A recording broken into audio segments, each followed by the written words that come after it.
John, thanks so much for sitting down with us. Really enjoyed Resurrect the Dead. Can you talk a little about like your background in documentary and why this story was so important for you to make? Um, I don't really have, I mean, this is my first film, so I don't really have a background in documentary per se. Uh, so I just kind of learned as I went. Awesome. But it's a lot of just kind of sitting in the lab and throwing things around and seeing what works. Um, what drew me to the subject? Well, uh, I mean, I just have kind of a natural curiosity for things like that, and it seemed really kind of stranger than fiction and things like that. About that. I met Justin through a prank phone call, which is I know, it's a very bizarre story, but I knew about the tiles because of his roommate who had told me about those, Oh, really? and we live in West Philadelphia. We live in these like big Victorian houses, with, we cram people in there, right? Cool. And so. I was prank phone calling that house to prank phone call Justin's roommate who told me about the tiles. And Justin got it by accident and thought that it was actually, someone from the mystery, like someone who's responsible for this whole thing that he's been trying to track down for years. He had been steeped in the mystery for years at that point, and he thought that he had this amazing breakthrough. And when I found out about it, I introduced myself to him and I apologized. And I thought that he would understand that it was a prank. So and he shrugged it off pretty quick. He didn't care. But then he just started telling me about the mystery and showing me the photos and things like that. And I think just right then at that instant, I said, "We're gonna make a movie about this, Justin." And that was summer of 2000. Wow. Okay, right? And then 5 years later, I'm living in Austin, Texas. I'm in film school briefly. And I ended up saying, screw it, I'm going to drop out of school, I'm going to pile all my stuff into a car and drive back to Philadelphia and start shooting this film. And so we did that, and that we spent about 5.5 years on the film, actually closer to 6 years now. What did you shoot on? We shot on the DVX 100A. Right. So that's in standard def. Yep. So, I mean, at the time, we started summer of 2005. And It's the best camera at that time, right? yeah, there was a great camera. I mean, like Super Size Me, I believe, was a DVX movie, and so that was still kind of like the standard at that point. We didn't realize that it was going to take 5.5 years. By now, everything's in HD, and so ours is still a kind of it's got a lo-fi kind of grainy look to it. Yeah, yeah. I mean, but then it places it in that era and that time too. I think does real well. Yeah. I wonder about okay, so you've been following this guy around. I'm always wondering about how you build a story off that. You have all this footage. How did you start building the story and putting in the media and everything? Well, yeah, there was a lot of thought put into the structure of the film and how to present it. Well, it's a tough question to answer because we shot for years. The investigation itself probably went for about 1.5 years. Okay. Okay, so from 2005 to like early 2007. And then there was a lot of thought put into how do we organize the ideas, how do we make it flow like an actual mystery, because we want to deliver a lot of information, but also pace it in such a way that it keeps people involved and keeps people guessing as to what's going to happen. I hadn't edited anything like that on the scale. I mean, I shot this, I edited, I wrote the score, I ended up doing a lot of the stuff myself. The first act really was everything that took place before we started shooting in 2005. And then starting in the second act, we kind of continue on with the mystery. We just teased it out as far as like what are some of the what are the leads that pay off. A lot of times we had to cut out things because we just wanted to only set up things that pay off later. Definitely, that was super smart.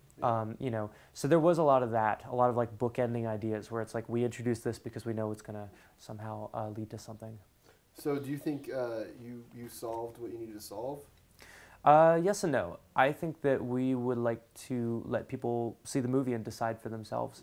I think people assume that as filmmakers that we probably have a lot more information and a lot more control over the situation than we do.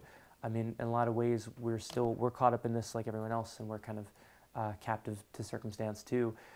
So we do our best to present our theories, and we certainly think it's an interesting story, and what people choose to decide based on that, I think it'll be pretty interesting to see how it goes over.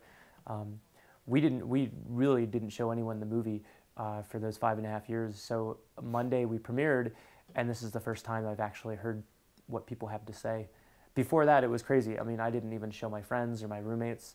My roommates were all thinking, "Oh my God, he's been working on that for years, right? He says he's making a movie in there, but we haven't seen it, you know." So you can imagine the kind of insanity that was kind of building up. So what was the Sundance process? What was that application like? And like, how did you know you wanted to send it here? Oh, well, I feel like, it's funny that you ask. It was a cold submission. It was done actually the night before, and it was overnighted over. What happened was I had been kind of behind on keeping up with the film festivals because I'm kind of doing a lot of stuff. And so I checked in on the deadlines and I thought, oh my God, this was evening time. And it was like late September, I think, is when the deadline is. Mm-hmm. And I saw that it was due in their office the next day, okay? And it was evening the night before. And here I was already thinking that I had no chance to get in anyway. So I called my girlfriend, Jen, and I said, I'm kind of depressed because I missed Sundance this time around. And, I don't know if I'll ever make another film. And this is kind of one of those life regrets that I didn't try. And she said, "Are you sure? Are you sure you want to give up?" And I said, "Well, I could hypothetically start the application right now, start burning the DVD of whatever I've got, the version I've got right then, and throw it in my backpack and bike down to the post office. I don't own a car, so I had to bike down to the post office and overnight it. And I did. That's exactly what I did. I got off the phone and said, "All right, it's time to do it." So I did that. It was a completely cold submission. So you got it in at like 7 p.m.? I got it in. Yeah, it was sometime in the evening. It was like, because I remember looking up in the post office, I was trying to figure out like when the cutoff is for overnighting it. But yeah, I managed to make it there in time. It was just kind of like spit out a DVD-R and just wrote down the necessary information and just threw it in the mail. And no label or anything on it? No, nothing like that. There was nothing like that. And you know what? They watch everything and they consider everything. Yeah. That's one thing that I should say to people, that if you ever had doubts Sundance is a very selective film festival, and so it's true, it's very hard to get in, but I think people should know that they do actually still consider everything, and they do screen everything, and they're very serious about that. So we got extremely lucky to submit at the last minute, and I didn't think I was going to make it into Sundance. I mean, I didn't really even plan on it at all. I just kind of left my mind the moment I dropped it off at the post office. Mm-hmm.